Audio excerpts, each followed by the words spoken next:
Morning. In last lecture, we discussed the enzymes and vitamins. In vitamins, we study what are the vitamins, what is the need of the vitamins in our body. Then, what are the sources of vitamins? In that, shark liver oil is the best source of vitamin. Then, amla. For the vitamin C, amla is the richest source of vitamin C. Then enzymes, in that diastase enzyme and yeast is and also the papain, which is obtained from the papaya. These are the sources of enzymes. Now next topic is perfumes and flavors. Okay, perfumes and flavors.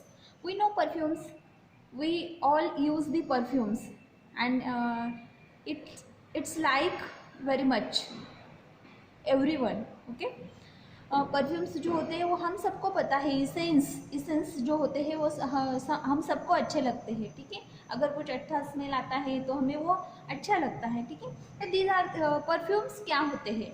तो it is any substance which is made from the natural or synthetic material or a combination of both employed for creating a pleasant odor. Okay, perfumes क्या होते हैं? तो ऐसे material या फिर ऐसे substances जो या तो नेचुरल सोर्सेस से ऑब्टेन होते हैं या फिर सिंथेटिक होते हैं, लेकिन उनको बहुत ही प्लीजेंट स्मेल होता है, बहुत अच्छा स्मेल होता है. ठीक है, लाइक कुछ जो परफ्यूम्स होते हैं वो नेचुरल इससे बने हुए होते हैं. लाइक जो फ्लावर्स होते हैं, वो मोगरा का फ्लावर होता है, उसका इसेंस निकाला जाता है. रोज़ का फ्लावर होता है, उसका इसेंस निकाला जाता है.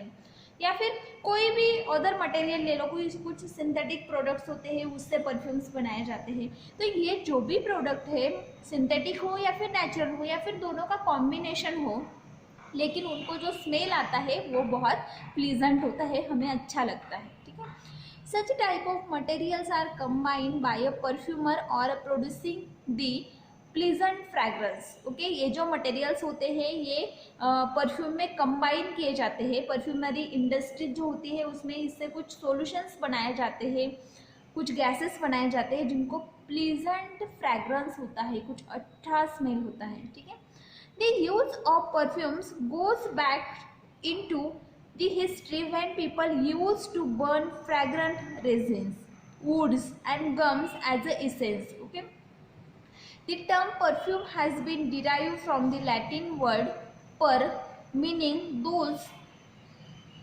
and fumus, meaning smoke. Okay, perfume making was one of the important art in old days. Okay, पहले क्या होता था? एंशियंट पीपल्स जो थे, जब परफ्यूमरी इंडस्ट्रीज वगैरह नहीं थी, तो वो हिस्ट्री में क्या करते थे? तो कुछ रेजिन्स होते थे, उनको बर्न करके उनसे फ्रैग्रेंट निकालते थे. या फिर कुछ वुड्स होते थे, उसका कुछ अच्छा फ्रैग्रेंस आता था. या फिर कुछ गम्स होते थे, उससे वो इसेंस निकालते थे या फिर उनको एज ए इसेंस यूज करते थे. ओके, लेकिन अभी अगर हम देखें तो परफ्यूम ये जो वर्ड है वो लैटिन वर्ड है. पर का मीनिंग होता है दो एंड फ्यूमस का मीनिंग होता है स्मोक. ओके, दो स्मोक मीन्स परफ्यूम. तो परफ्यूम्स जो होते हैं अभी ओल्ड डेज जो थे तब तो वो कोई परफ्यूम्स जो थे वो इससे बनाते थे, लाइक वुड से बनाते थे या फिर गम्स जो होते थे उनको वो यूज़ करते थे एज अ परफ्यूम, या फिर रेजिन्स को बर्न करके उसको एज अ परफ्यूम यूज़ करते थे. स्मोक जो होता था उसको परफ्यूम करके यूज़ करते थे.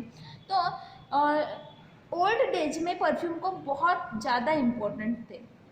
ठीक है, then perfumes are used in a number of preparations and in many ways to create a pleasant odor. Okay, they are used in lipstick. जो परफ्यूम्स हम बनाते हैं तो जो परफ्यूम के प्रिपरेशंस होते हैं, नंबर ऑफ प्रिपरेशंस है बहुत सारे. इसमें हम परफ्यूम्स यूज़ करते हैं, सोप्स में परफ्यूम यूज़ करते हैं, स्प्रे होते हैं, डिवो होते हैं या फिर इसेंस होते हैं, उसमें परफ्यूम्स यूज़ करते हैं.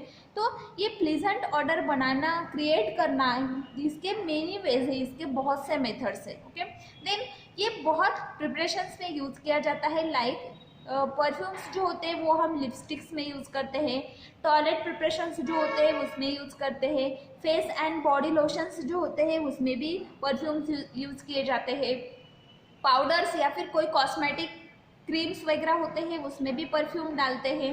Then even they are also added in industrial odorants. Okay, industrial odorants जो होते हैं उन सभी में परफ्यूम्स ऐड किए जाते हैं। The true perfumes also called as extract. जो ट्रू परफ्यूम्स होते हैं उसको एक्सट्रैक्ट बोलते हैं, इसेंस बोलते हैं of a high amount of perfume oil about 10 to 20%। Okay, जो इसेंस होते हैं उसमें कितना परफ्यूमरी ऑयल होता है, परफ्यूम ऑयल होता है, तो 10 to 20% परफ्यूम ऑयल होता है। The type of perfume varies along with the type of products, like industrial odorants contains low cost fragrance, while those used in cosmetics or body perfumes contain rare flowers oils from many part of the world। Okay, तो perfumes जो होते हैं या फिर fragrance जो होते हैं वो मोस्टली किससे बनाए जाते हैं, एज ए नेचुरल ओरिजिन से। तो फ्लावर ऑयल्स जो होते हैं, फ्लावर ऑयल्स जो होते हैं उससे वर्ल्ड में बहुत ज़्यादा परफ्यूम्स जो होते हैं वो फ्लावर ऑयल्स से बनाए जाते हैं। The perfumes derive from plants are the volatile oils. Okay, perfumes किससे बनाए जाते हैं, तो वोलेटाइल ऑयल्स से, जिसको इसेंशियल ऑयल्स भी बोलते हैं। They are collected from various part of the plants but specially flowers. Volatile oils जो होते हैं जिससे परफ्यूम्स बनाए जाते हैं वो प्लांट के वेरियस पार्ट्स में से कलेक्ट किया जाता है, लेकिन मेजर सोर्स कौन सा है, तो स्पेशली फ्लावर्स जो है वो मेजर सोर्स है वोलेटाइल ऑयल कलेक्शन का। They are extracted by applying the technique like steam distillation. Okay, volatile oils को अगर हमें कलेक्ट करना है, एक्सट्रैक्ट करना है, तो हम कौन से मेथड्स यूज़ करेंगे, तो उसके लिए मेथड है स्टीम डिस्टिलेशन करेंगे, सॉल्वेंट एक्सट्रैक्शन करेंगे या फिर इफ्लोरेज करेंगे। Perfumes are also obtain from certain animals. Perfumes जो होते हैं वो सर्टेन एनिमल्स से भी मिलते हैं, लाइक डियर जो होता है, हरिन सबको पता है, उसमें से कस्तूरी हमें मिलता है। वैसे और भी कुछ एनिमल्स हैं जिससे हमें परफ्यूम्स मिलते हैं। कुछ लिस्ट दी है जिसमें से हम परफ्यूम्स जो होते हैं वो कलेक्ट करते हैं या फिर इसेंस कलेक्ट करते हैं। ठीक है, तो कौन से नेचुरल सोर्स है, जेरेनियम के जो एरियल पार्ट्स होते हैं, मीन्स कुछ पार्ट्स जो होते हैं जेरेनियम के, उसमें से हमें परफ्यूम मिलते हैं। ठीक है, जेरेनियम का सोर्स है पैरार्गोनियम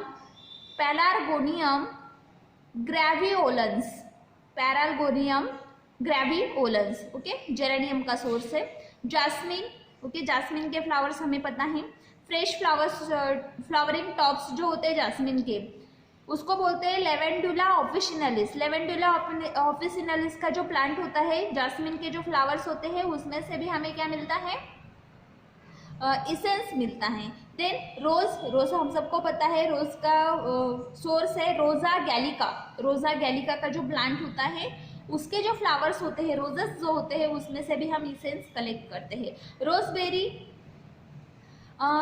रोजबेरी के जो फ्लावरिंग टॉप्स होते हैं उससे हम परफ्यूम कलेक्ट करते हैं। रोजमैरिनस ऑफिसिनालिस ये प्लांट का नाम है। सैंडलवुड, ओके, जिसको हम हार्टवुड ऑफ द सैंटालम अल्बम का जो पेड़ होता है, चंदन जिसको बोलते हैं हम, ठीक है, तो उससे भी सैंडलवुड जो होता है उसको भी फ्रैग्रेंस होता है, उससे भी फ्रैग्रेंस कलेक्ट किया जाता है। Then citronella oil, fresh leaves of Cymbopogon nardus जो है, काइबोपोगोन नार्डस नाम का प्लांट है, उससे सिट्रोनेला मीन्स जो लीव्स होते हैं उससे हम इसेंस कलेक्ट करते हैं, उसको सिट्रोनेला बोलते हैं। ठीक है, देन वेटिवेरिया जिंजानियोड्स नाम का जो प्लांट है उसको वेटिवर बोलते हैं, उसके जो रूट्स होते हैं उससे हम इसेंस कलेक्ट करते हैं। Then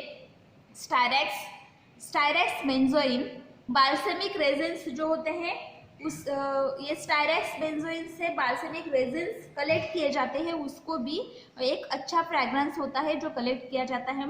Musk, dried secretions obtain from preputial follicles of musk deer हॉस्चस moschiferus. Okay, then civet, odorous secretions from highly specialized scent gland of Viveria gibantha। Viveria gibantha का जो है उसके जो सिक्रेटरी ग्लैंड्स होते हैं, स्पेशलाइज्ड ग्लैंड्स होते हैं, उससे जो ऑर्डर कलेक्ट किया जाता है उसे सिवेट बोलते हैं। ठीक है, तो दीज आर दी ये कुछ नेचुरल सोर्सेस है।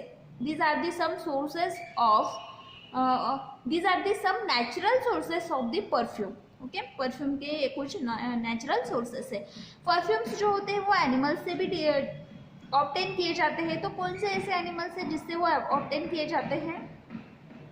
The perfumes derived from the animal sources slow down evaporation of the perfume oils and make the fragrance long lasting, because of which they are called as a fixatives। Okay, animals से जो fragrance हमें मिलता है वो stable होता है as compare to the flowers से जो वोलेटाइल ऑयल्स मिलते हैं वो जल्दी इवापोरेट हो जाते हैं। जो एनिमल्स से मिलते हैं वो जल्दी इवापोरेट नहीं होते, इसलिए उसको फिक्सेटिव्स बोलते हैं। ठीक है, वो ऑयल जो होता है उसका जो फ्रेग्रेंस होता है वो लॉन्ग लास्टिंग रहता है। ठीक है, then next point is flavouring agents. Perfumes हमने देखे, नाउ फ्लेवर्स क्या होते हैं? तो flavours are the agents which used in the medicines have no therapeutic advantages but they certainly have a psychological importance। okay? जो फ्लेवर्स होते हैं उसको कोई भी थेरेपेटिकल इफेक्ट नहीं होता, लेकिन उसको साइकोलॉजिकल इम्पोर्टेंस होता है। लाइक अगर कोई मेडिसिन हम ले रहे हैं या फिर कोई सिरप ले रहे हैं, कुछ भी अगर हमें लेना है तो उसको अगर अच्छा फ्रेग्रेंस है, उसका अच्छा स्मेल है, उसकी अच्छी टेस्ट है, तो हम उसको जल्दी से ले लेंगे या फिर हमारी साइकोलॉजी हो जाती है कि ये अच्छा है। ठीक है, लेकिन अगर वही है बहुत बिटर है, उसकी टेस्ट अच्छी नहीं है, उसका फ्लेवर अच्छा नहीं है, उसका कलर अच्छा नहीं है, तो हमें उसको लेने में थोड़ी दिक्कत आती है, हमें वो अच्छा नहीं लगता। ठीक है, तो ये जो फ्लेवर्स होते हैं, फ्लेवरिंग एजेंट्स जो होते हैं, उसको मेडिसिनली कोई भी इम्पोर्टेंट नहीं है, लेकिन ये साइकोलॉजिकली बहुत इंपॉर्टेंट सब्सटेंसेस है। The careful selection of flavouring agent in the formulation में be considered as an art. Okay, जो भी फॉर्मुलेशन हम बना रहे हैं उसमें कौन सा फ्लेवरिंग एजेंट यूज करना चाहिए, ये भी एक क्या है, आर्ट है। The flavouring agent have a major role play in development of formulation for internal consumption. अगर हमें कोई इंटरनल कंजम्पशन के लिए प्रिपरेशन बनाना है तो उसमें फ्लेवरिंग एजेंट्स जो होते हैं उसका बहुत ज़्यादा इंपॉर्टेंट है, मेजर रोल है। ठीक है, in modern days the attempt are done to mask the unacceptable odor or taste by means of formulation techniques like ion exchange, encapsulation, adsorption, etc. This is followed by addition of excipients and finally the flavoring agents। okay? अभी जो है modern days में हम जो भी preparations बनाते हैं उसके लिए कुछ मेथड्स यूज़ करते हैं, कुछ टेक्निक्स यूज़ करते हैं फॉर्मुलेशंस बनाने के लिए। क्यों? क्योंकि कुछ फॉर्मुलेशंस ऐसे होते हैं उनकी टेस्ट जो होती है वो अनप्लीजेंट होती है, उनका जो ऑर्डर होता है वो अनप्लीजेंट होता है due to the material medicinal agents. तो हम क्या करते हैं, उसकी जो टेस्ट है उसे मास्क करने के लिए या फिर जो ऑर्डर है उसको मास्क करने के लिए हम आयन एक्सचेंज करते हैं। ये कुछ टेक्निक्स हैं टू मास्क द टेस्ट और ऑर्डर, आयन एक्सचेंज, एनकैप्सुलेशन या फिर एडसॉर्प्शन। ओके, तो उसमें क्या किया जाता है, तो उसमें कुछ एक्सिपिएंट्स ऐड किए जाते हैं जिससे जो मटेरियल है या फिर जो भी फॉर्मुलेशन हमने बनाया है उसकी टेस्ट एनहांस हो या फिर उनकी जो भी टेस्ट है वो मास्क हो जाए। जो उसकी बिटर टेस्ट है तो वो मास्क हो जाए, थोड़ा सा स्वीट लगने लगे या फिर हमें वो प्लीजेंट हो जाए। ठीक है, तो इसके लिए कुछ फ्लेवरिंग एजेंट्स हम ऐड कर सकते हैं या फिर एक्सिपिएंट्स हम कुछ एक्स्ट्रा के उसमें ऐड कर सकते हैं, जो उसकी जो रियल टेस्ट है उसको मास्क करे। Then nowadays selection of flavors of the proposed formulation is done by flavor chemist. okay means अभी जो फ्लेवरिंग सब्सटेंसेस होते हैं या फिर फ्लेवरिंग एजेंट्स जो होते हैं वो कौन से फॉर्मुलेशन में कौन सा फ्लेवरिंग एजेंट ऐड करना चाहिए, इसके लिए भी फ्लेवर केमिस्ट होते हैं। ठीक है।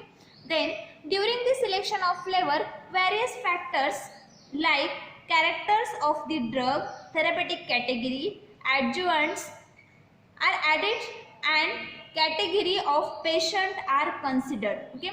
जब हमें कोई फॉर्मुलेशन में फ्लेवर ऐड करना होता है, फ्लेवरिंग एजेंट जब हम उसमें ऐड करते हैं तो बहुत से ऐसे फैक्टर्स होते हैं जो हमें कंसिडर करने पड़ते हैं, लाइक जो ड्रग है उसके कैरेक्टरिस्टिक्स या फिर प्रॉपर्टीज़ क्या है, देन थेरेपेटिक कैटेगरी कौन सी है, देन उसमें कौन से हमने एडिटिव्स ऐड किए हुए हैं उसकी कैटेगरीज कौन सी हैं, देन जो पेशेंट्स या फिर जिस पेशेंट के लिए हम बना रहे हैं, लाइक चाइल्ड्स है तो उसके लिए अगर हम बना रहे हैं तो टेस्ट जो होती है वो थोड़ी स्वीट चाहिए, या फिर फ्लेवरिंग एजेंट जो हमें ऐड करेंगे वो उनको फेवरेबल चाहिए। देन अगर हम एडल्ट्स के लिए बना रहे हैं तो टेस्ट ज़्यादा स्वीट नहीं रही तो भी चलता है, लेकिन जो फ्लेवर्स होते हैं वो अच्छे होने चाहिए। तो जो भी फ्लेवरिंग एजेंट्स हम यूज़ करते हैं इन दी फॉर्मुलेशंस, तो वो हमें कंसिडर करना पड़ता है कि ड्रग कौन सा है, कौन से पर्पज़ के लिए हम उसको यूज़ कर रहे हैं, उसमें कौन से एडिटिव्स हमने ऐड किए हैं, एज वेल एज जो ड्रग है उसकी प्रॉपर्टीज़ क्या है। ठीक है। Then during selection of the flavours the taste of the drug is considered and accordingly flavours में बी प्रपोज्ड। ओके, जब हम फ्लेवरिंग एजेंट सिलेक्ट करते हैं तो हमें जो टेस्ट होती है वो भी कंसिडर करनी पड़ती है, उसी के हिसाब से हमें जो फ्लेवर्स होते हैं वो सिलेक्ट करने पड़ते हैं। Then for acid taste orange, liquorice, raspberry flavours में भी यूज्ड। ओके, अगर टेस्ट एसिडिक है तो उसके लिए हम ऑरेंज, लिकोरिस या फिर रसबेरी फ्लेवर जो है वो यूज़ कर सकते हैं। अगर टेस्ट बिटर है ड्रग की तो पेपरमिंट, फनेल या फिर चेरी फ्लेवर जो है वो हम यूज़ कर सकते हैं। देन अगर ड्रग साल्टी है, फॉर साल्टी ड्रग्स रसबेरी और citrus flavours are used. Then the flavours like lemon and grapes are proposed for the drugs with metallic taste. अगर ड्रग को मेटेलिक टेस्ट है तो उसके लिए हम लेमन फ्लेवर या फिर ग्रेप्स का जो फ्लेवर होता है वो यूज़ कर सकते हैं। तो ये भी एक आर्ट है कि कौन से ड्रग में हमें कौन सा फ्लेवर यूज़ करना चाहिए, उस ड्रग की टेस्ट कौन सी है, टेस्ट के हिसाब से, टेस्ट के अकॉर्डिंग हम क्या सिलेक्ट करेंगे, फ्लेवरिंग एजेंट सिलेक्ट करेंगे। A large number of flavors are used for natural sources. Okay? बहुत से फ्लेवरिंग एजेंट्स है जो नेचुरल सोर्सेस से हमें मिलते हैं, like lemon, peppermint, orange, clove, lavender, rose and कुछ देखे थे हमने और परफ्यूम्स में like styrax, citronella, sandalwood, raspberry, jasmine.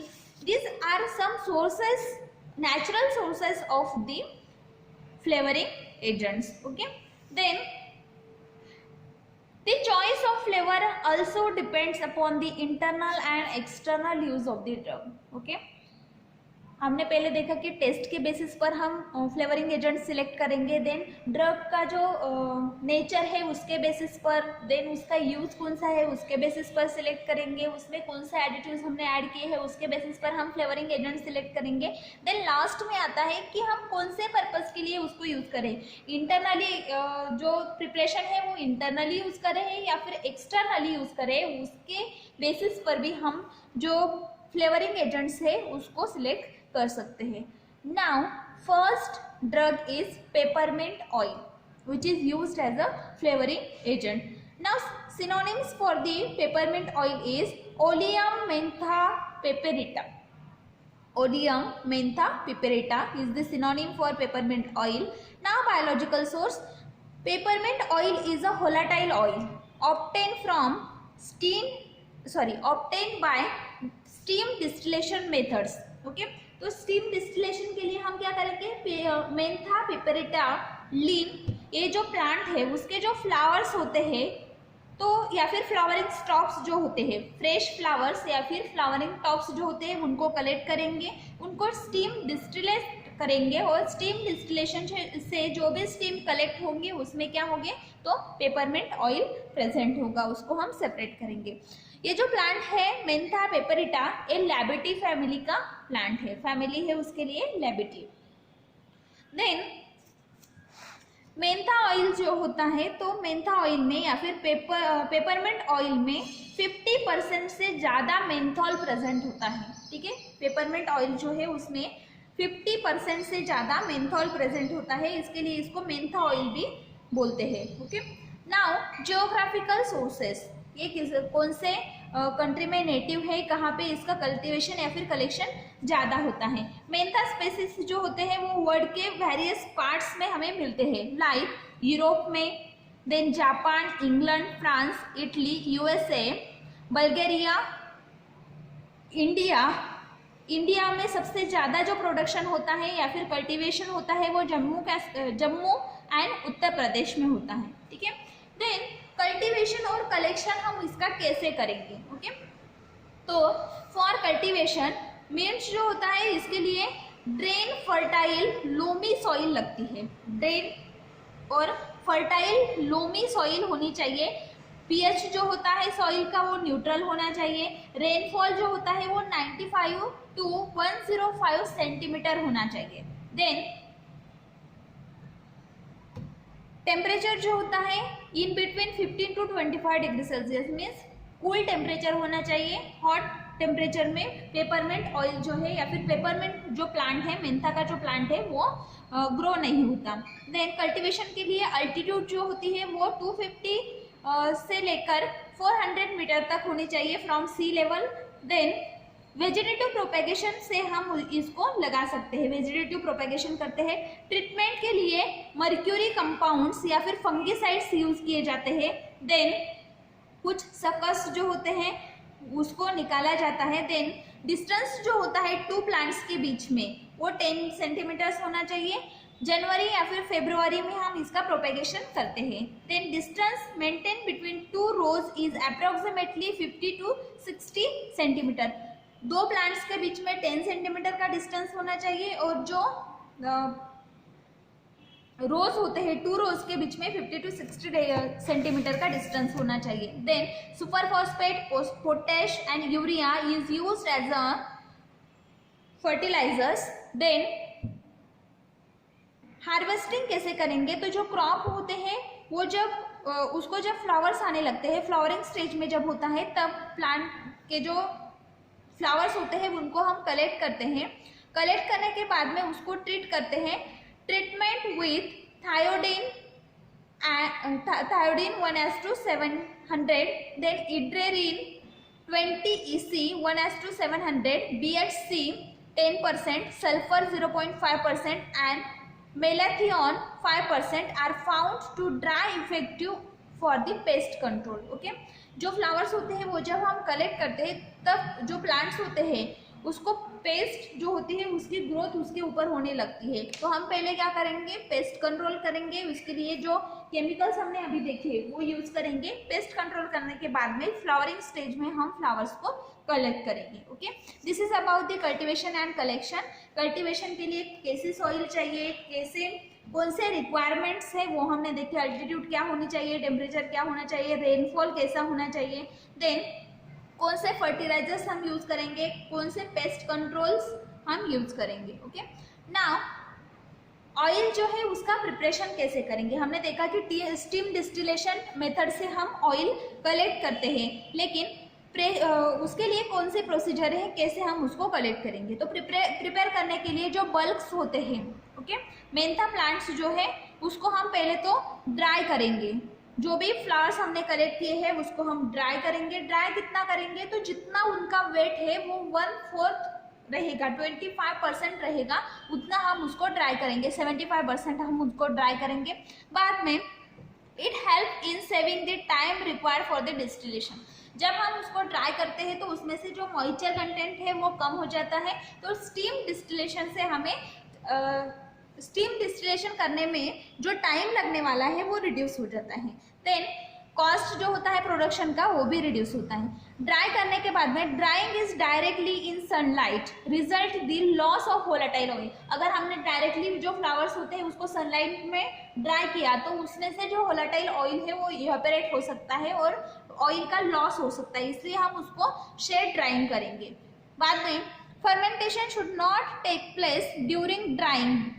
जो भी फर्मेंटेशन है वो ड्राइंग के बीच में नहीं होना चाहिए। जो हर्ब्स है उसको हम सेफली ड्राई करेंगे। बाद में adversely effect the quality and quantity of the oil. अगर फर्मेंटेशन होता है उसके बीच में तो जो क्वालिटी और क्वांटिटी है ऑयल की वो खराब हो सकती है, अफेक्ट हो सकती है। ओके, गिट air dried material is carried into a galvanized iron और अ माइल्ड स्टील। जो भी मटेरियल हम कलेक्ट करेंगे एयर ड्राइड मटेरियल वो आयरन के या फिर स्टील जो होता है, माइल्ड स्टील जो होता है उसके वेसल्स में कलेक्ट करेंगे। Then steel design for this purpose and false perforate bottom. This steam under pressure generate with the help of boiler is then pass through the drug. बाद में हम क्या करेंगे, जो वेसल है वो उसके लिए स्पेशली प्रिपेयर किया जाता है आयरन या फिर स्टील का, उसको हम स्टीम अंडर प्रेशर उसको स्टीम देंगे अंडर प्रेशर। देन जो स्टीम होती है वो बॉयलर से जनरेट की जाती है, बॉयलर की हेल्प से जनरेट की जाती है। देन वो जो स्टीम है वो हम ड्रग में से पास करेंगे 3 to 4 आवर्स के लिए। स्टीम डिस्टिलेशन करेंगे 3 से 4 घंटे के लिए। Then more than 80% of oil is distillate off during the first half distillation. First time जब हम उसमें से स्टीम पास करेंगे 3 to 4 आवर्स के लिए, तभी उसमें से 80% जो ऑयल होता है वो निकल जाता है। 80% ऑयल हम कलेक्ट कर सकते हैं। Distillation should be completed carefully. Distillation जब हम करते हैं तो वो जो प्रोसेस है वो केयरफुली कंप्लीट करनी चाहिए, ओवर हीटिंग वगैरह नहीं करना चाहिए। तो फर्स्ट टाइम में हम 80% ऑयल कलेक्ट कर सकते हैं, फिर से हम उसमें से कुछ देर के लिए 2 to 3 आवर्स के लिए हम उसमें से और जो स्टीम है वो पास करेंगे। जो बचा हुआ ऑयल है 20% ऑयल वो भी हम उसमें से निकाल सकते हैं। देन डिस्टिलेशन होने के बाद में फर्स्ट पार्ट होने के बाद में उसी में से हम और फ्यूम्स पास कर सकते हैं, स्टीम पास कर सकते हैं और जो सेकेंड पार्ट है उसमें हम जो बचा हुआ ऑयल है उसे निकाल सकते हैं। Then the condenser should be made up of. जो कंडेंसर यूज किया जाता है वो किससे बना हुआ होता है, तो एल्यूमिनियम का या फिर स्टेनलेस स्टील जो होता है उसका होना चाहिए। Then so as to increase the area of condensation. जो कंडेंसर होता है वो कॉइल्ड फॉर्म में होना चाहिए। अगर वो कॉइल्ड फॉर्म में है तो जो कंडेंसेशन का एरिया होता है वो कम हो जाता है, सॉरी कंडेंसेशन का जो एरिया होता है वो ज़्यादा हो जाता है, बढ़ जाता है। अगर कंडेंसेशन का एरिया ज़्यादा होगा तो जो स्टीम होगी वो ज़्यादा प्रोड्यूस होगी और जो एक्सपोजर होगा स्टीम और ड्रग का वो भी ज़्यादा होगा। ठीक है, एक्सपोजर एरिया जो होगा वो बढ़ जाएगा। Then this distillation that is mentha oil is collected in separating can. The mentha oil is insoluble in water, also lighter than water. जो मेंथा ऑयल हमने कलेक्ट किया है वो वाटर सोल्यूबल नहीं होता। ऑयल है ऑब्वियसली वाटर में solubilise नहीं होगा। मेंथा ऑयल जो होता है वाटर में इनसोल्युबल होता है। देन वाटर से लाइटर होता है, मीन्स अगर हमने ऑयल को वाटर में डाला, मेंथा ऑयल को वाटर में अगर डाला तो वो वाटर में फ्लोट होता है। Then floating and separating cans. Okay, तो फ्लोटिंग जो ऑयल होता है वो हम कलेक्ट करते हैं सेपरेटिंग कैंस में। ओके, देन उसको अगर the oil is then decanted and filtered if necessary. अगर लगता है हमें कि इसको फिल्टर करने की जरूरत है तो उसको हम फिल्टर कर सकते हैं। The average oil content of the herb is found to be 0.5 to 0.8% weight by volume approximately. About 100 kg of the oil per hectare of the crop per year is supposed to be satisfactory for the commercial purpose. Okay? जो peppermint oil होता है या फिर Mentha oil होता है वो 1 Hector area में about 100 kg, okay, 100 kilogram तक हमें 1 हेक्टर एरिया में ऑयल मिल सकता है। वो सेटिस्फैक्ट्री है, मीन्स अच्छा प्रोडक्शन है। अगर उससे कम मिलता है तो प्रोडक्शन कम आया है, यील्ड कम आया है और अगर ज़्यादा मिलता है तो यील्ड अच्छा है। देन जो हब होता है, एक हब जो होता है वो हमें 0.5 to 0.8% उसमें मेंथा ऑयल होता है। Then description, colourless to yellow, जो कलर होता है ऑयल का कलरलेस टू येलो होता है, कैरेक्टरिस्टिक एंड प्लीजेंट ऑर्डर होता है, and pungent followed by the cooling sensation, taste जो होती है वो पंजेंट होती है, देन कूलिंग सेंसेशन वो बाद में देती है। देन एक्स्ट्रा फीचर्स क्या होता है, क्लियर एंड ट्रांसपेरेंट लिक्विड होता है, ऑयल है clear and transparent liquid. Solubility कैसी है, 70% अल्कोहल में सोल्यूबल है, ईथर क्लोरोफॉर्म में सोल्यूबल है, लेकिन वाटर में इनसोल्यूबल है। स्टैंडर्ड्स क्या क्या है, तो neutral to litmus paper, peppermint oil जो होता है वो लिटमस पेपर को न्यूट्रल करता है, न्यूट्रल होता है। देन वेट क्या है इसका, पर ml 0.610 ग्राम, मीन्स वाटर से लाइटर है। Optical rotation at 25 degree Celsius, 25 degree Celsius पे इसकी ऑप्टिकल रोटेशन क्या है, तो 18 degree to 33 degree. Then refractive index क्या है, तो 1.45 टू 1.46।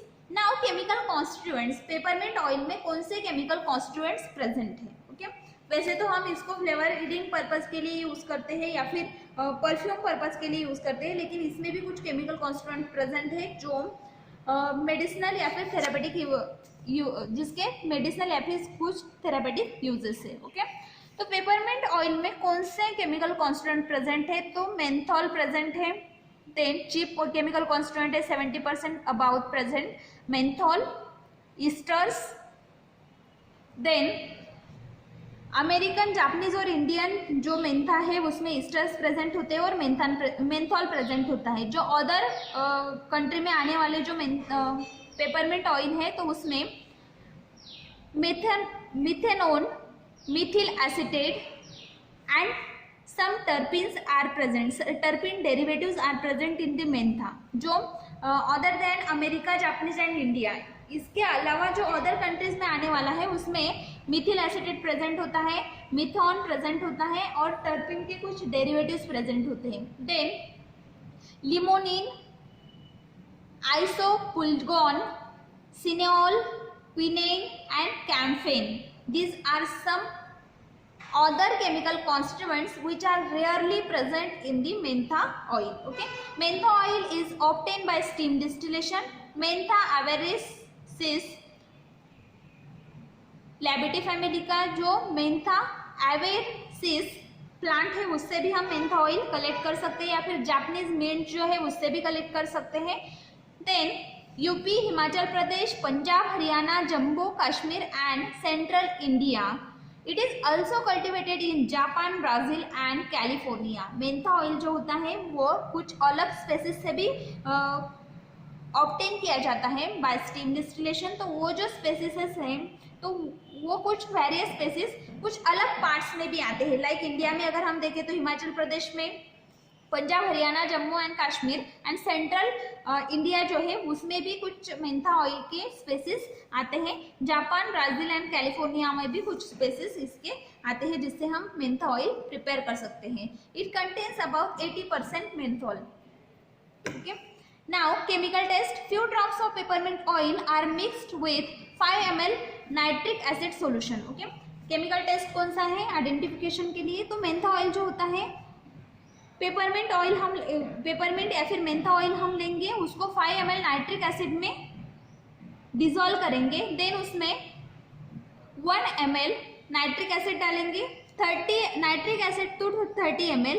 1 ml अगर हमने ड्रग लिया है तो उसमें 300 ml nitric acid, then glacial acetic acid, nitric acid या फिर glacial acetic acid. Heat on water bath. क्या टेस्ट किया हमने, जो पेपरमेंट ऑयल है 5 ml पेपरमेंट ऑयल लिया, फ्यू ड्रॉप्स, उसमें 5 ml nitric acid solution add किया, 1 ml या फिर 300 ml glacial acetic acid add किया। ये जो सॉल्यूशन है उसको वाटर बाथ पर हमने हीट किया फ्यू मिनट्स के लिए। जो लिक्विड होता है उसको ब्लू कलर डेवलप होता है। अगर उसको ब्लू कलर डेवलप होता है, फर्दर हीटिंग करने के बाद में अगर वो कॉपर कलर देता है या फिर कॉपर कलर के फ्लोरोसेंस प्रोड्यूस करता है, after some times it becomes golden yellow. Okay, first तो वो ब्लू कलर देता है, बाद में अगर हम उसको और हीट करते हैं तो कॉपर कलर आता है या फिर फ्लोरोसेंस डेवलप होते हैं और बाद में गोल्डन येलो कलर हमें मिलता है। Okay, this is the identification test for the peppermint और मेंथा ऑयल। नाउ यूजेस क्या क्या है, तो पेपरमिंट ऑयल जो है वो कार्बोनेटिव है, स्टिमुलेंट है, एरोमेटिक है, counter irritant, flavouring agent. Okay, then उसमें कुछ माइल्ड एंटीसेप्टिक प्रॉपर्टीज भी है। टूथ पेस्ट जो होती है या फिर टूथ पाउडर्स जो होती है, शेविंग क्रीम्स, टोबैको या फिर सिगरेट्स जो होती है उसमें भी एज अ फ्लेवरिंग एजेंट इसको यूज किया जाता है। Then chewing gums, candles, perfumes, jellies and कुछ एसेंस जो होते हैं उसमें भी पेपरमिंट ऑयल यूज किया जाता है। नाउ मेंथॉल जो होता है उसके भी कुछ यूजेस है, वो भी as a flavouring agent use किया जाता है। सब्स्टिट्यूट्स फॉर एडल्ट्रेंट्स कौन से हैं, तो मेंथा ऑयल या फिर सेवरल स्पेसिस जो है मेंथा ऑयल के वो एज अ एडल्ट्रेशन पर्पज के लिए यूज किए जाते हैं। Other than this species and peppermint जो है उसके मेंथा लोंगिफोलिया के जो स्पेसिस है उसका जो ऑयल आता है उसमें उसको भी फ्लेवरिंग पर्पस के लिए यूज किया जाता है और एडल्ट्रेशन पर्पस के लिए भी यूज किया जाता है। वो प्योर फॉर्म में नहीं है लेकिन फिर भी उसका एडल्ट्रेशन किया जाता है। नाउ स्टोरेज कंडीशन क्या क्या है, तो पेपरमिंट ऑयल जो होता है उसको एयर टाइट कंटेनर में हम स्टोर कर सकते हैं। लाइट और एयर से हमें उसको प्रोटेक्ट करना पड़ता है। कूल प्लेस में हम इसको रखेंगे क्योंकि उसके लिए टेम्परेचर की कंडीशन है 5 to 25 degree Celsius. Then viscous होता है, हम उसको डार्क प्लेस में स्टोर करके रख सकते हैं। अगर इसको हम ज़्यादा कूल करते हैं या फिर कम टेम्परेचर पर रखते हैं, बहुत कम टेम्परेचर पर अगर हम रखते हैं तो मेंथॉल के जो क्रिस्टल्स होते हैं वो सेपरेट आउट होते हैं। लाइक अगर हमने उस ऑयल को फ्रीज कर दिया तो फ्रीज करने के बाद में उसमें मेंथॉल के क्रिस्टल्स फॉर्म हो सकते हैं, तो हम उसको एडिक्वेट टेम्परेचर पर स्टोर करके रखेंगे। नेक्स्ट जो है सैंडलवुड ऑयल, ये जो ड्रग है ये हमने प्रैक्टिकल्स में पढ़ा हुआ है तो अब हम सैंडलवुड ऑयल नहीं देखेंगे। नेक्स्ट ड्रग है हमारा लेमन ऑयल, वो हम नेक्स्ट लेक्चर में देखेंगे।